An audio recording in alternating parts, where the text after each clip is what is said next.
네, 안녕하세요. 2020학년도 경희대학교 모의논술 특강 자연계의 물리 부분을 시작하겠습니다. 올해 자연계의 물리의 모의논술은 크게 4가지 문항으로 구성되어 있고요. 이 시간에는 문제 해설과 그리고 출제 의도 등을 말씀드리도록 하겠습니다. 첫 번째 문제는 문제에서 보시는 것처럼 관성력에 관한 문제로 이해를 하시면 됩니다.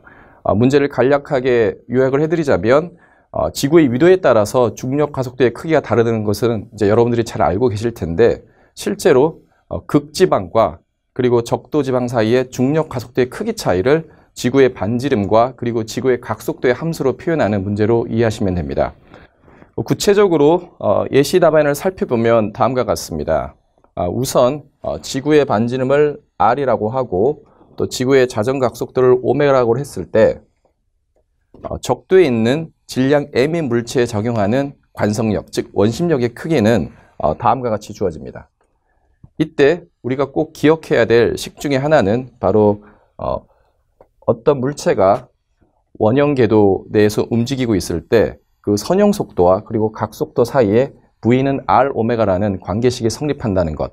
이 식을 활용을 하게 되면 보시는 것처럼 mR 오메가 제곱의 크기를 가지고 원심력이 적도에 있는 물체에 작용한다는 것을 알 수 있습니다.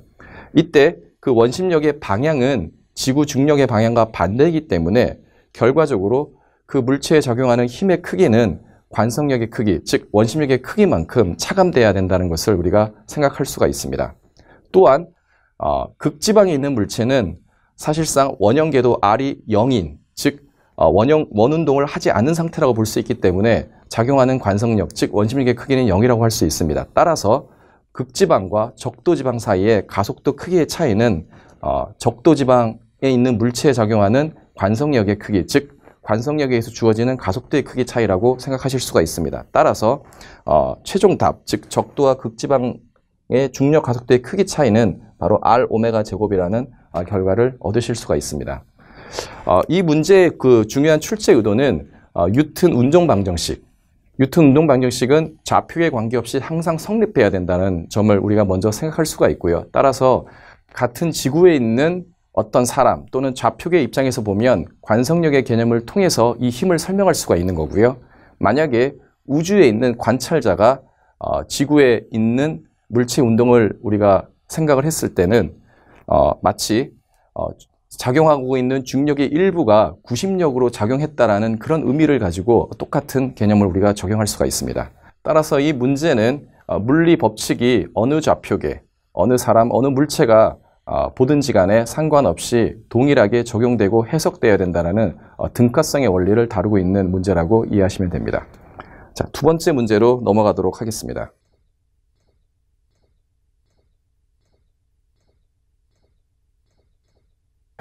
두 번째 문제는 그림과 같이 전기장에 의해서, 즉 전이차에 의해서 가속된 입자가 자기장이 놓여있는 공간 내에 운동을 하게 될 때 그때 그리는 그 원형 궤적의 반지름을 구하는 문제로 이해하시면 됩니다.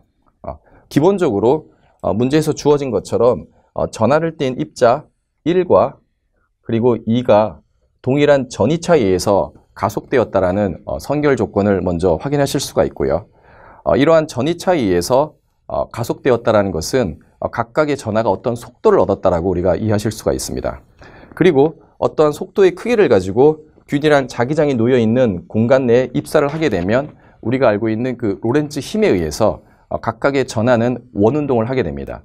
이때 그 원운동의 그 궤적, 특히 이 궤적 반지름이 과연 앞에서 주어진 변수에서 어떻게 달라진지를 이해하고 그리고 구체적으로 그 값을 구하는 문제로 여러분들이 이해하시면 됩니다.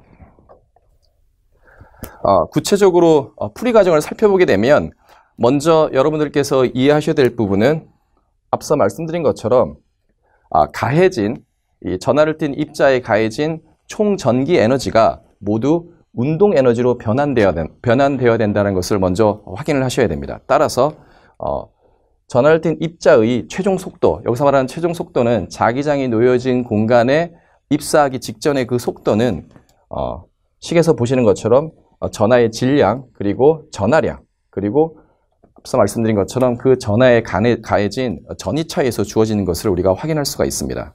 또한 로렌츠 힘을 살펴보게 되면 자기장이 놓여있는 공간 내에 전하를 띤 입자가 운동을 하게 되면 그림에서 보시는 그 식에서 확인하실 수 있는 것처럼 QV 곱하기 B라는, 즉 이 경우에 그 속도의 방향과 자기장의 방향이 서로 수직일 때 QV 곱하기 B라는 그 힘이 전하를 띤 입자에 작용을 하게 됩니다. 따라서 이 힘을 통해서 우리가 원운동이 발생할 수 있다는 것을 확인할 수가 있고요.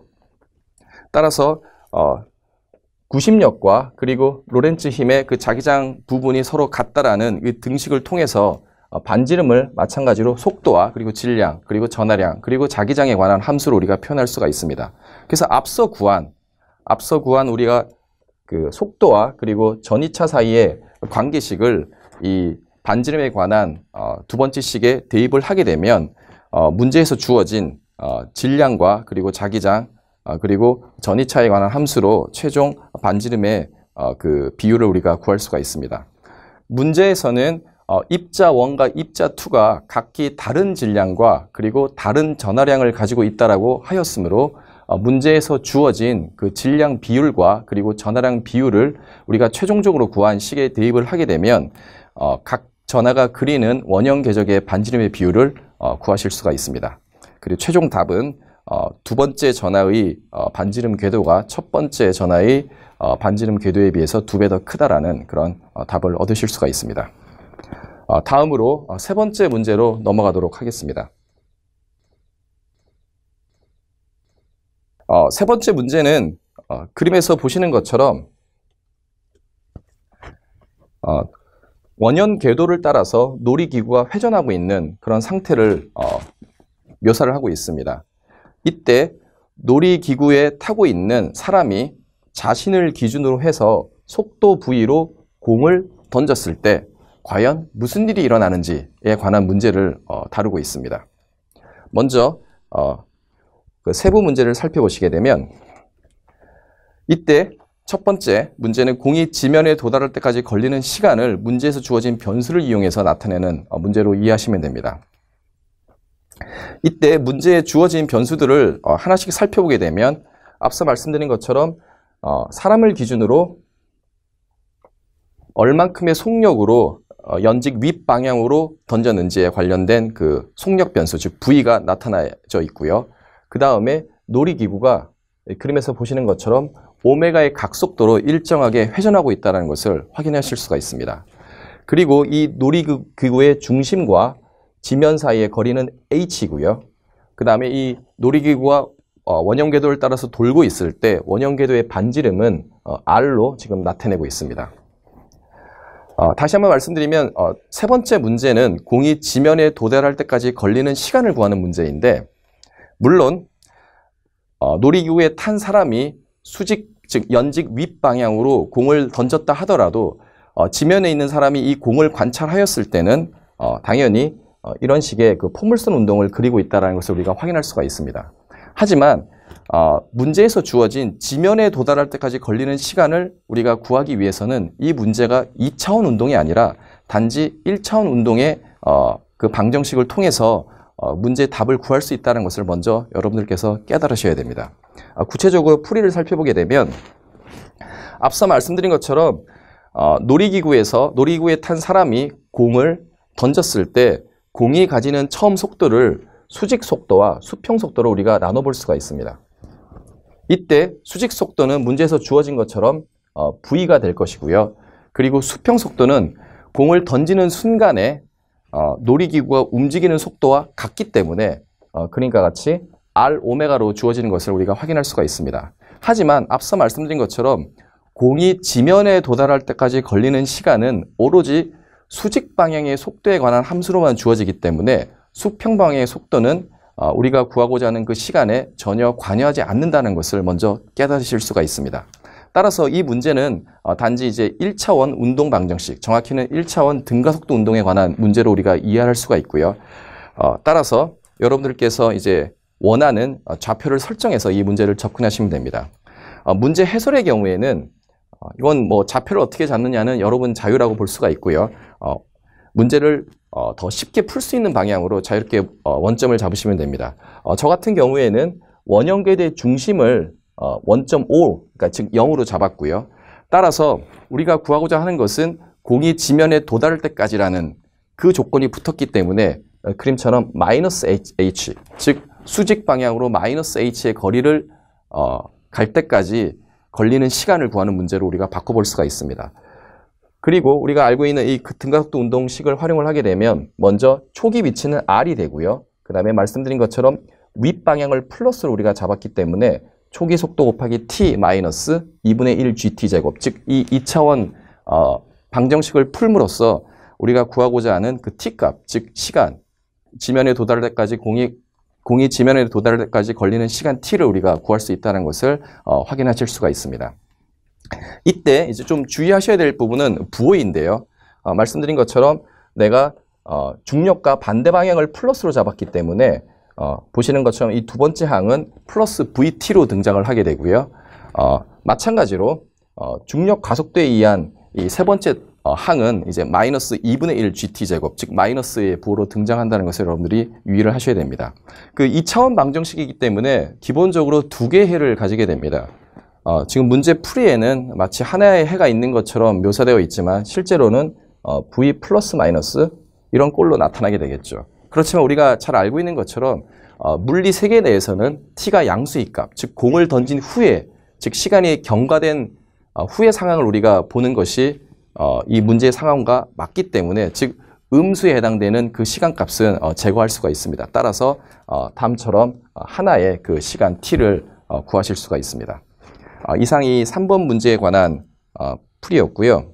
앞서 말씀드린 것처럼 이 문제를 통해서 강조하고 싶은 내용은 실제 공의 운동 궤적은 포물선, 즉 2차원 포물선 궤적을 그리고 있지만 이 문제를 풀기 위해서 우리가 적용해야 될 방정식은 1차원 등가속도 방정식이다 라는 점이 이 문제에서 가장 중요한 핵심 사항이다, 이렇게 좀 말씀드릴 수가 있고요.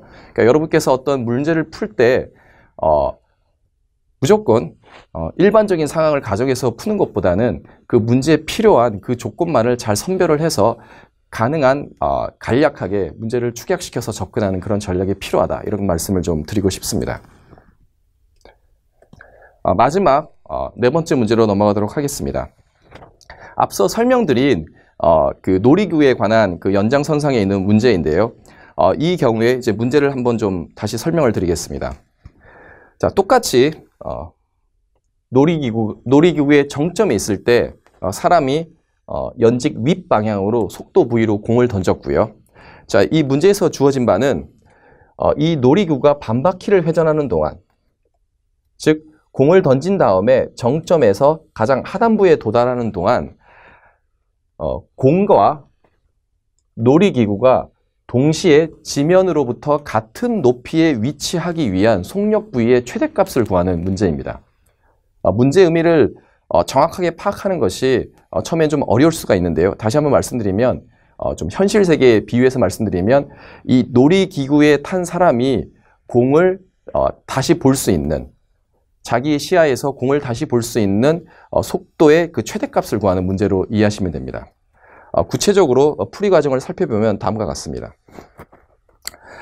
사실 어떤 그 문제의 최대값 또는 최소값 같은 어떤 극점에 관한 문제를 다룰 때는 여러분들이 바로 이 문제를 푸는 그런 방식보다는 서서히 어떤 변수의 값을 증가시키거나 감소시켰을 때 과연 무슨 일이 일어나는지를 먼저 테스트해 본 다음에 그 테스트를 통해서 여러분들이 어떤 그 개념을 잡는 것이 아주 좋은 전략이라고 말씀드릴 수가 있습니다. 관련해서 좀 풀이 과정을 좀 상세하게 설명드리면, 먼저 어떤 시각 t에서 놀이기구와 공이 지면으로부터 같은 높이에 있었다면 반드시 이제 만족해야 될 방정식은 다음과 같죠. 이 왼쪽에 있는 r 코사인 오메가 t는 잘 아시는 것처럼 시각 t가 지난 후에 놀이기구의 수직 방향의 위치를 나타낸 방정식이라고 볼 수가 있습니다. 그리고 이 경우에는 앞서 3번 문제와 마찬가지로 원형 궤도의 중심을 지금 원점 0으로 잡았다라고 이해를 하시면 됩니다. 지금 각속도, 즉 놀이기구의 원운동의 각속도를 오메가라고 했기 때문에 시각 t가 지난 다음에는 삼각함수의 원리에 따라서 r 코사인 오메가 t라는 그 위치에 놀이기구가 있다라는 것을 우리가 금방 해석할 수가 있고요. 마찬가지로 공의 경우에는 앞서 우리가 푼 것처럼 1차원 등가속도 운동 방정식에 의해서 r 플러스 vt 마이너스 2분의 1 gt 제곱에 해당되는 y좌표에 공이 위치한다는 것을 확인할 수가 있습니다. 이때 지금 우리가 풀고자 하는 것은 놀이기구가 정점에서, 즉 가장 높은 곳에서 가장 낮은 곳에 도달하는 동안 공과 놀이기구가 같은 시각에 같은 위치에 있기 위한 속도의 최대값을 구하는 문제입니다. 그리고 앞서 말씀드린 것처럼 이러한 문제를 풀 때는 과연 속력이 점점 증가함에 따라서 무슨 일이 일어나는지를 먼저 여러분들이 그래프를 통해서 해석하는 것이 가장 좋은 전략 중에 하나라고 말씀드릴 수가 있습니다. 이 풀이에 나와 있는 이 그래프는 시간에 따라서 그 높이를 나타낸 건데요. 먼저 놀이기구는 앞서 보신 것처럼 r 코사인 오메가 t라는 삼각함수의 꼴로 표현되기 때문에 다음과 같은 실선에 해당되는 그래프로 표현된다는 것을 금방 우리가 깨달을 수가 있습니다. 자, 이때 이 우변에 해당되는, 즉 공의 높이에 해당되는 그 2차원 방정식을 그리게 되면 만약에 속도가 충분히 크지 않을 때는 보시는 것처럼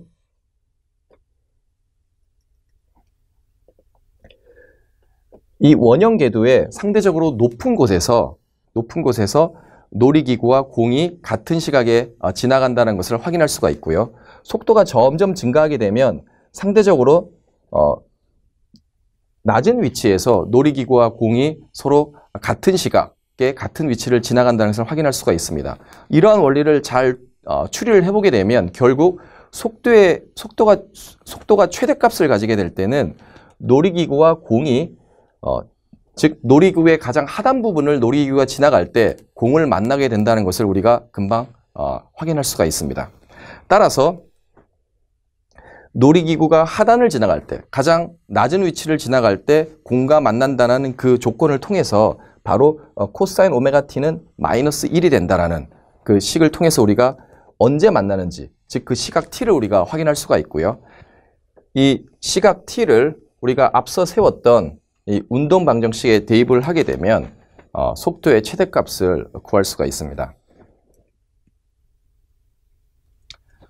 이 문제는 지금 이 논술에 출제되었던 4가지 문항 중에서 난이도 면에서 보자면 가장 어려운 축에 속한다라고 말씀드릴 수가 있고요.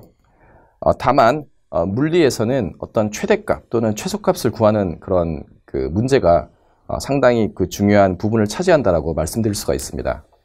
그리고 이제 여러분들께서 이러한 문제를 접하게 될 때는 앞서 제가 말씀드린 것처럼 바로 문제를 푸는 그런 방식보다는 어떤 변수가 어떤 변화를 가지게 될 때 과연 무엇이 달라질지, 그리고 약간의 증감, 즉 증가하거나 감소하는 그런 변화가 있을 때 실제 문제에 영향을 미치는 무엇일지 등을 먼저 생각해 본 다음에 그때 얻을 수 있는 간단한 원리를 통해서 실제 그 답에 접근하는 그런 전략을 펴는 것이 좋다라는 말씀을 드릴 수가 있습니다.